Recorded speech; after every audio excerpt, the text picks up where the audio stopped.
Good morning, students. Today I have brought a new poem for you, that is Aunt Jennifer Tiger. It is written by Adrian Rich. तो आइए जानते हैं what has been said in this poem. देखिए, जो aunt Jennifer है वो क्या है, मेन प्रोटोगोनिस्ट है, यानी मेन कैरेक्टर है इस पोएम में। और वो एक ऐसी लेडी का रोल निभा रही हैं जो अपनी हस्बैंड के द्वारा कंट्रोल्ड हैं, मास्टर्ड हैं। एक्चुअली जो एड्रिन रिच है वो सिर्फ अपने आप को प्रेजेंट नहीं कर रही, वो दुनिया की उन तमाम औरतों को रिप्रेजेंट कर रही हैं जिनको उनके हस्बैंड के द्वारा कंट्रोल किया जाता है, ऑप्रेस किया जाता है, मास्टर किया जाता है। तो वो उन्हीं के पेन को रिवील कर रही हैं इस पोएम में। और जो आंट जेनिफर्स टाइगर, आपसे ये भी पूछा जा सकता है कि इस पोएम का नाम आंट जेनिफर्स टाइगर क्यों है? क्या वो आंट जेनिफर की टाइगर है? जी नहीं, ऐसा नहीं है कि उन्होंने टाइगर पाल रखे हैं। ये टाइगर जो है इमेजनरी हैं। उन्होंने इनको क्रिएट किया है वूल की हेल्प से, पैनल पे, यानी वो कपड़े पे एम्ब्रॉयडरी कर रही हैं और आइवरी नीडल की हेल्प से उन्होंने इन टाइगर्स को बनाया है एम्ब्रॉयडरी करके। तो आइए जानते हैं अब stanza by stanza what has been said in this poem. Firstly you can see the first stanza, aunt Jennifer's tigers prance across a screen. वो कहते हैं कि आंट जेनिफर के जो टाइगर है ना वो वॉक कर रहे हैं, कहाँ पे? पैनल पे, स्क्रीन पे। ब्राइट टोपेज डेनिजन्स, डेनिजन्स होता है बेटा इनहैबिटेंट, इनहैबिटेंट क्या होता है? निवासी। Of world of green, world of green का मतलब क्या है? फॉरेस्ट। वो कहते हैं ये जो आंट जेनिफर के टाइगर है ना ये वॉक कर रहे हैं पैनल के ऊपर, और ये क्या है? ब्राइट टोपैज कलर के बने हुए हैं। टोपैज बेटा एक्चुअली एक जेम्स होता है जो येलो कलर का होता है, तो यानी यहाँ पे टोपैज का मीनिंग क्या है? Yellow colour. अब ये जो टाइगर्स हैं वो किस कलर के हैं? ब्राइट येलो कलर के हैं, और ऐसा लग रहा है कि वो इस कंप्लीट फॉरेस्ट के डेनिजन्स हैं, यहाँ के इनहैबिटेंट हैं। दे डोंट फियर, वो किसी से डरते नहीं हैं। The man beneath the tree, even उस आदमी से भी नहीं जो पेड़ के नीचे खड़ा है। अब आदमी कौन है? He is a hunter who has come in the forest for hunting, यानी उन्हें किसी हंटर का भी डर नहीं है। They are walking without any fear.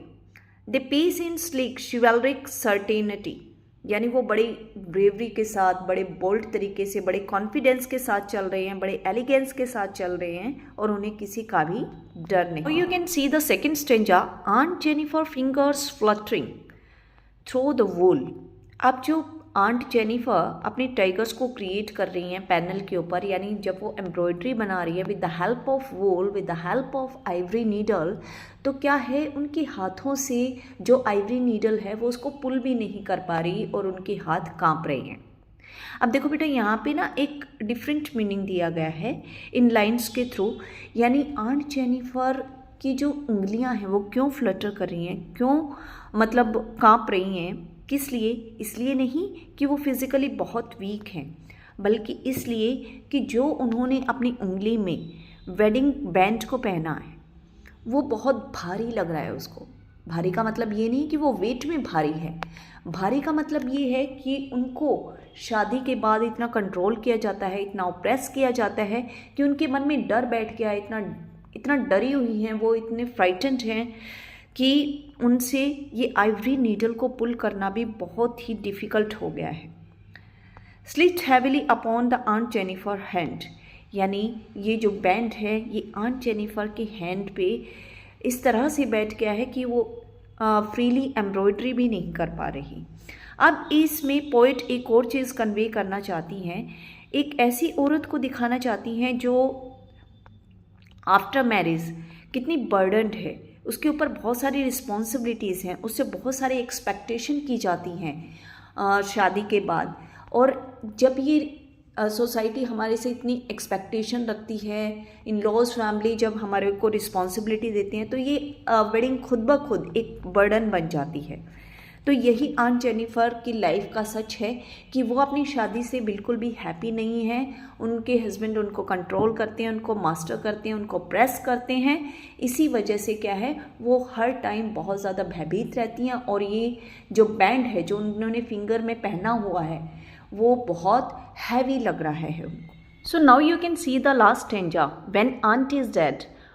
इसमें जो पोइट हैं वो कहती हैं कि जब आंट जेनिफर मर जाएंगी तो उनकी मौत भी उन्हें इस ट्रॉमा से, उन्हें इस फियर से बाहर नहीं निकाल पाएंगे, उनका पीछा नहीं छुड़ा पाएंगे जो उन्होंने ज़िंदगी भर झेला है।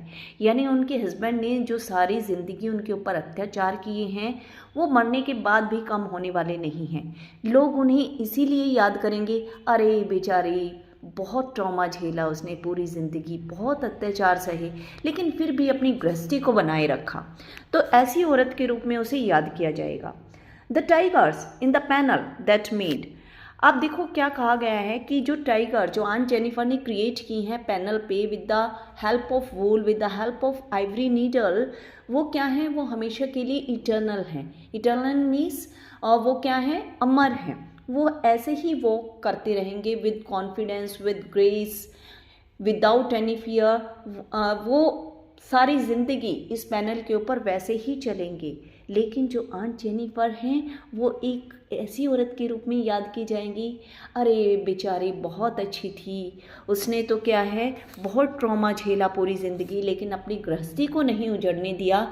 यहाँ हमारी सोसाइटी का एक और सच सामने आता है कि जो इंडिया में मैन डोमिनेटेड सोसाइटी है, जहाँ पे औरतों को दबाया जाता है, ओप्रेस किया जाता है, शादी के बाद उन्हें बोलने नहीं दिया जाता, तो वो उनकी सच्चाई को रिवील कर रही हैं इस पोएम में। और टाइगर्स क्रिएट करके वो क्या कहना चाहती हैं, वो कहती हैं दुनिया की सभी औरतों को कि तुम्हें अपने लिए टाइगर खुद ही क्रिएट करने होंगे, तुम्हें खुद ही अपनी बेड़ियों को काटना होगा, कोई और नहीं आएगा तुम्हें बचाने के लिए।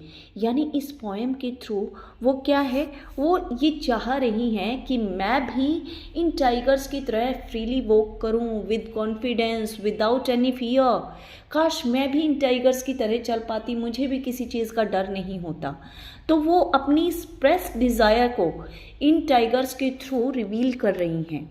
वो कहते हैं ना कि जब किसी बच्चे को बहुत ज़्यादा ओप्रेस किया जाता है, दबाया जाता है, और जब वो पेंटिंग बनाता है या किसी से बात करता है या डांस करता है, तो उसके थ्रू क्या है, उसकी दबी हुई इच्छाएं प्रकट होती हैं। सेम इसी तरह से जो आंट जेनिफर है, उसको पूरी ज़िंदगी ट्रॉमेटाइज़ किया जाता है, दबाया जाता है, ओप्रेस किया जाता है, मास्टर किया जाता है, और वो अपनी ज़िंदगी को फ्रीली नहीं जी पाती। तो वो क्या है, उन्होंने टाइगर्स को क्रिएट किया जो बिना किसी से डरे पूरे जंगल में बड़े शान के साथ चल रहे हैं। वो भी अपनी लाइफ में ऐसे ही फ्रीडम चाहती हैं, इस मैन डोमिनेटेड सोसाइटी से छुटकारा चाहती हैं। तो यही उन्होंने इस पोएम के अंदर समझाने की कोशिश की है। Thank you very much.